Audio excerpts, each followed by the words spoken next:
Hello everyone, स्वागत है आपका स्टडी रूल में। फ्रेंड्स, आज हम लोग इस वीडियो में देखेंगे बहुविकल्पीय प्रश्न। ठीक है, देखिए जो बहुत ही इंपॉर्टेंट क्वेश्चन है जो इसमें लिया गया है, जो भी प्रश्न लिया गया है। ठीक है, तो इस वीडियो का यदि आप अच्छे से देखते हैं तो आपका 100% पक्का है कि ये क्वेश्चन आपका समझिए बहुत ये आपके एग्जाम में फंसेगा। ठीक है, इसी के आधार पर जैसे क्या है, पहला क्वेश्चन आप देखिए कि किसी धनात्मक पूर्णांक p के लिए, ठीक है, यहाँ पे p के लिए प्रत्येक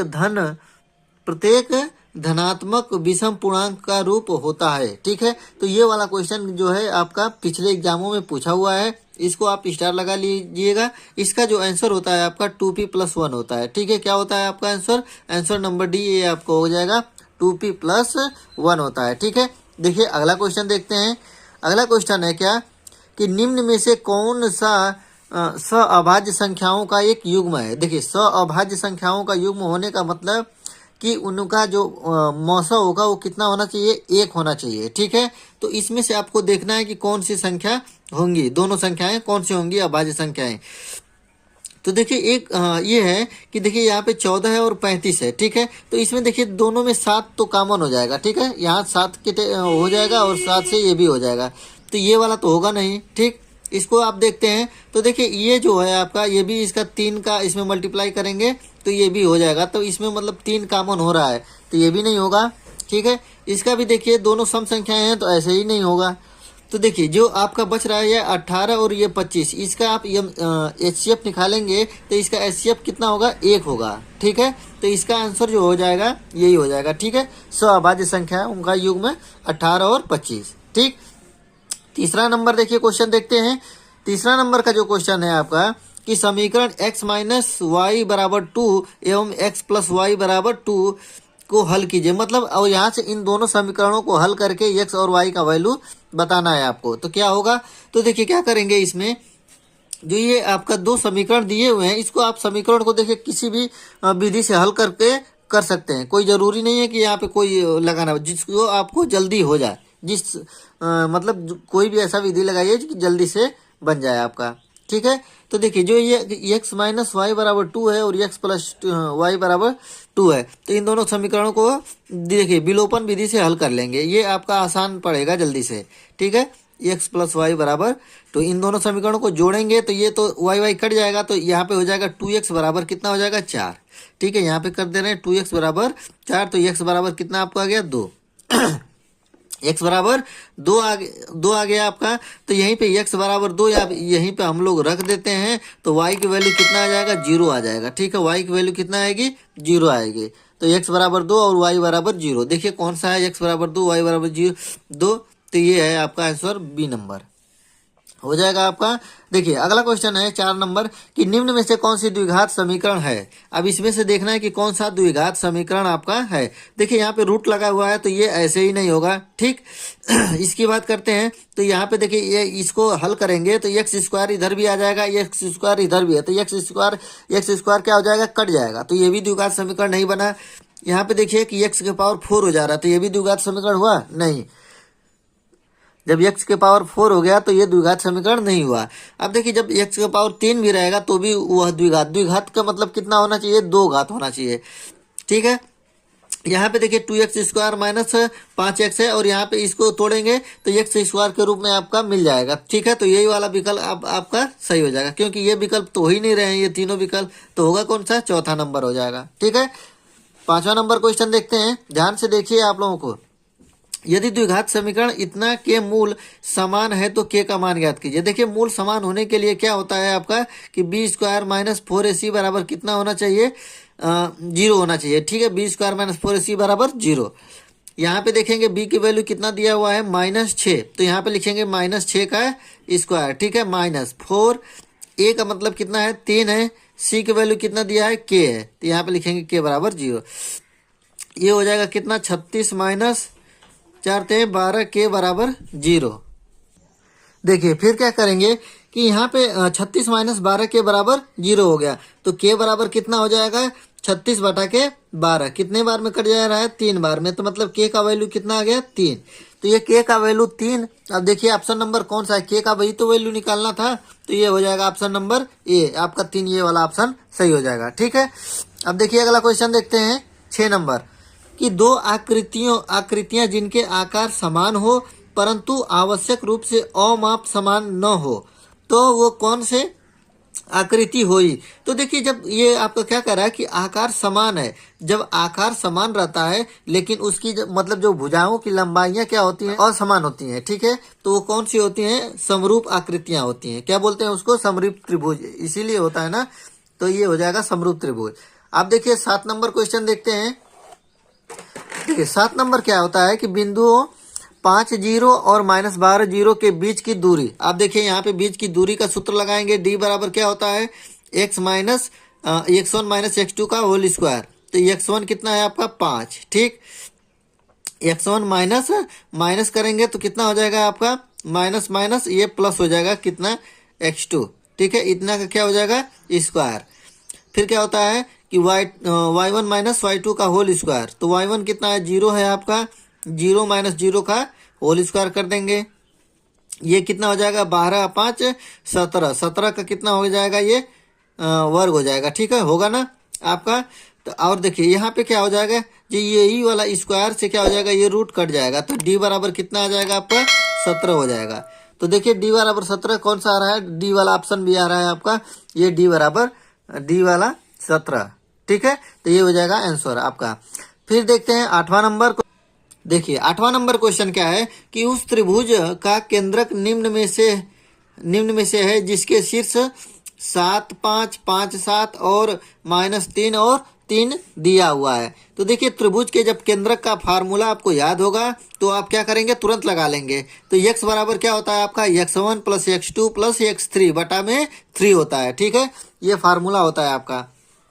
तो x1 कितना है, 7 है, तो 7 और 5 इनको जोड़ेंगे, 7 प्लस 5 प्लस -3, ठीक है, यही तो हो गया आपका x1 plus x2 plus x3 बटा में 3। x बराबर कितना हो जाएगा, 7 और 5 12 हो जाएगा, 12 में से ये 3 क्या हो जाएगा, माइनस हो जाएगा ना, तो 12 में से 3 जाएगा, कितना बचेगा आपका 9 बटा के 3, 3 से कट जाएगा आपका, x बराबर 3 आ गया, ठीक है। अब y का वैल्यू भी निकाल लीजिए यहीं से यदि आपका वैल्यू देखिए x बराबर 3 है तो x बराबर यहाँ पे 3 दिया हुआ है, लेकिन x की जगह पे और सब जगह 5 है, 4 है, 2 है, तो इसका लिए ऑप्शन आपका क्या हो जाएगा, तुरंत आप सही कर सकते हैं 3, ठीक है। और यदि आपको विश्वास नहीं हो तो y का वैल्यू भी निकाल लीजिए, 5 आएगा आपका। तो y बराबर कितना हो जाएगा कि 5 प्लस 7 प्लस 3, 5 प्लस 7 प्लस 3 बटा में कितना 3, ठीक है, 7 5 12, 12 3 15 बटा में 3, 3 से काट देंगे, कितना आ जाएगा, y की वैल्यू 5 आ गई। देखिए आ गया ना, तो ऑप्शन नंबर ये आपका सही हो जाएगा, ठीक।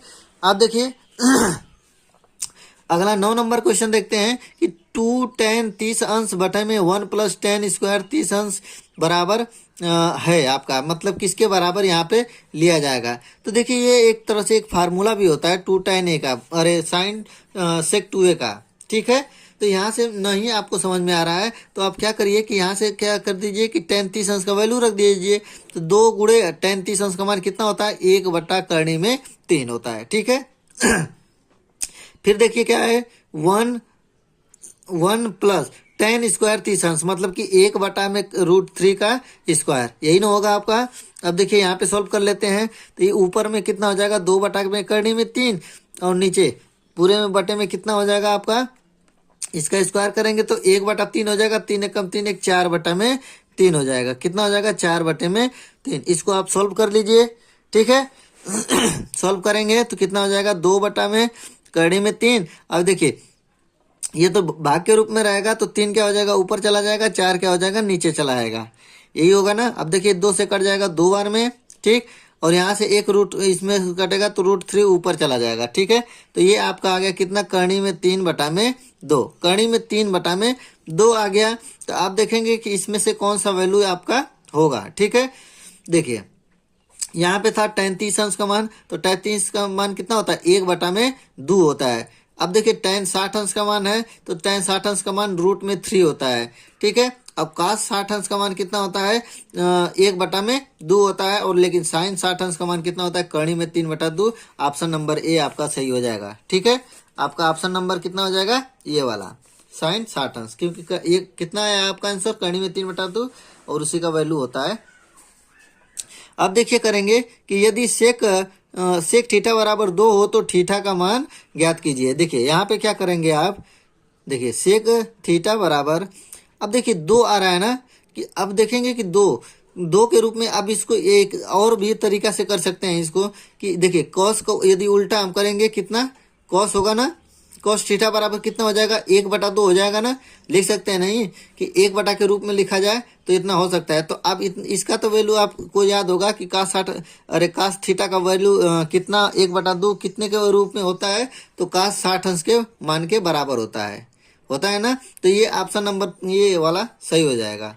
ठीक, ऑप्शन नंबर सी 60 अंश। तो सेक 60 अंश का वैल्यू कितना होता है, 2 होता है। ठीक, अब देखते हैं 11 नंबर कि साइन ए बराबर 4/5 हो तो tan ए का मान ज्ञात कीजिए। ठीक, अब देखिए साइन का वैल्यू दे दिया है कितना, साइन का वैल्यू दे दिया है कितना, 4/4। तो साइन थीटा बराबर कितना होता है, लंब बटा में कर्ण, यही ना होता है, साइन थीटा बराबर लंब बटा कर्ण। तो लंब दे दिया, कर्ण दे दिया, आपको निकालना है, आधार निकालना है। तो आधार का क्या होता है कि आधार का स्क्वायर बराबर के का स्क्वायर, के का मतलब कर्ण, कर्ण का मतलब 5, 5 का मतलब 25। ठीक, और माइनस 4 का वर्ग कितना होता है, 16। ठीक, तो ए स्क्वायर बराबर कितना आ जाएगा, 9। तो ए का वैल्यू कितना आ जाएगा, 3। तो tan थीटा बराबर कितना होता है, लंब बटा आधार, L/A। तो यल का वैल्यू कितना है, 4, और ए का वैल्यू कितना दिया है, 3। तो ये हो जाएगा आपका 4/3। ये ऑप्शन नंबर सी आपका सही है। देखिए क्वेश्चन नंबर 12 देखते हैं क्या है। क्वेश्चन नंबर 12 कि देखिए यदि 2 cos 3 थीटा बराबर 1 हो तो थीटा की वैल्यू ज्ञात कीजिए। ठीक है, तो देखिए यहाँ पे क्या करेंगे कि 2 डायरेक्ट लिख दीजिए क्या, cos 3 थीटा बराबर 2, ये इधर आएगा तो क्या हो जाएगा, भाग के रूप में हो जाएगा आपका। अब देखिए कि 1/2 कास के कितने अंश का मान होता है, तो कास कितने अंश का मान होता है, तो कास 60 अंश का मान होता है। तो कॉस कॉस आपका कट जाएगा, ये हो जाएगा 3 थीटा बराबर 60, और थीटा की वैल्यू 3 से ये भाग हो जाएगा, कितना आ जाएगा, 20। मतलब आपका थीटा की वैल्यू कितनी आ गई, 20। तो ये हो जाएगा ऑप्शन नंबर सी आपका सही हो जाएगा। ठीक है, देखिए 13 नंबर क्वेश्चन क्या है आपका कि एक मीनार की ऊंचाई 20 मीटर है। ठीक है, मीनार की ऊंचाई, ठीक, ये मीनार की ऊंचाई हो गई। जमीन पर बनने वाली इसकी छाया की लंबाई 20 करनी में 3 है। अब देखिए कि छाया की लंबाई है वो कितनी है आपका, 20 करनी में 3, और ये कितना है आपका, 20 है। ठीक, तो सूर्य का उन्नयन कोण आप ज्ञात कीजिए। तो आपका ये वाला वैल्यू निकालना है, थीटा की वैल्यू। ठीक है तो ये होता है कितना, 10 लेंगे ना, तो tan थीटा बराबर कितना हो जाएगा, लंब बटा आधार, मतलब 20 बटा के कितना हो जाएगा, 20 बटा के 20 करनी में 3, यही होगा ना आपका, 20 कट जाएगा। तो tan थीटा बराबर कितना आ जाएगा, 1 बटा करनी में 3। तो 1 बटा करनी में 3 किसका वैल्यू होता है, तो tan 30 अंश का मान होता है। तो ये ऑप्शन नंबर कौन सा वाला सही हो जाएगा, बी वाला। ठीक है, ये आपका दिया हुआ है 30 अंश, तो ऑप्शन नंबर बी सही हो जाएगा। ठीक, अब देखिए अगला क्या क्वेश्चन है कि किसी 8 सेंटीमीटर त्रिज्या वाले एक वृत्त के अंतर्गत खींचे जा सकने वाले वर्ग का क्षेत्रफल कितना होगा। ठीक है, देखिए इसमें क्या करेंगे हम लोग कि जो ये आपका दिया हुआ है कि 8 सेंटीमीटर त्रिज्या वाले एक वृत्त के अंतर्गत, ठीक है, मतलब कोई वृत्त है, आप वृत्त ले लीजिए, उसकी त्रिज्या कितनी दी हुई है, 8 सेंटीमीटर। तो जो इसमें सबसे बड़ा से बड़ा जो वर्ग आपका बनेगा, देखिए जो ये वर्ग बनेगा, इसका जो विकर्ण होगा वही इस वृत्त के व्यास के बराबर होगा। मतलब ये देखिए 8 सेंटीमीटर दिया हुआ, ये भी 8 सेंटीमीटर, मतलब ये वर्ग का विकर्ण कितना हो गया आपका, 16, ये कितना हो जाएगा, 16 सेंटीमीटर। ठीक है, विकर्ण। तो ये जो फार्मूला होता है कि वर्ग का क्षेत्रफल, तो वर्ग का क्षेत्रफल होता है कि विकर्णों का वर्ग, मतलब विकर्ण कितना है, 16, 16 का वर्ग बटा में कितना होता है आपका, 2। ठीक है, विकर्ण का वर्ग बटा में 2। तो आप देखिए वर्ग का 16 का वर्ग करेंगे तो आपका कितना आएगा, 256। 16 का वर्ग कितना होता है आपका, 256 बटा में 2। तो ये हो जाएगा, इसको काटेंगे तो कितना हो जाएगा आपका, 128 सेंटीमीटर स्क्वायर। ठीक है, क्षेत्रफल है तो सेंटीमीटर स्क्वायर के रूप में लेंगे। तो ऑप्शन नंबर ये देख लीजिए कौन सा वाला सही है, तो बी वाला आपका ऑप्शन नंबर सही है। ठीक है, 15 नंबर क्वेश्चन देखते हैं। देखिए 15 नंबर क्वेश्चन क्या है आपका कि यदि एक वृत्त का परिमाप और क्षेत्रफल संख्यात्मक रूप से बराबर है, तो वृत्त का परिमाप कितना होता है, 2πr होता है। ठीक है। और क्षेत्रफल कितना होता है, पाई आर स्क्वायर। इसका क्या कह रहा है कि संख्यात्मक मान आपस में बराबर हैं, तो उस वृत्त की त्रिज्या ज्ञात कीजिए। ठीक है, तो देखिए त्रिज्या निकालेंगे तो देखिए पाई पाई से आपका कट जाएगा, ठीक, एक आर इधर से कट जाएगा और एक आर इधर से कट जाएगा, तो आपका वैल्यू कितना आ गया, देखो कितना आ गया आपका, आर बराबर कितना आ रहा है, 2। आर बराबर 2 ही तो आ रहा है, देखो सब कट जा रहा है, तो आर बराबर 2, तो त्रिज्या आपकी कितनी हो जाएगी, 2 मात्रक। ऑप्शन नंबर ये वाला आपका सही हो जाएगा। ठीक है, तो ये था आपका 15 क्वेश्चन। ठीक है, तो इस वीडियो में बस इतना ही। तो अब अगला वीडियो देखेंगे अगले दिन।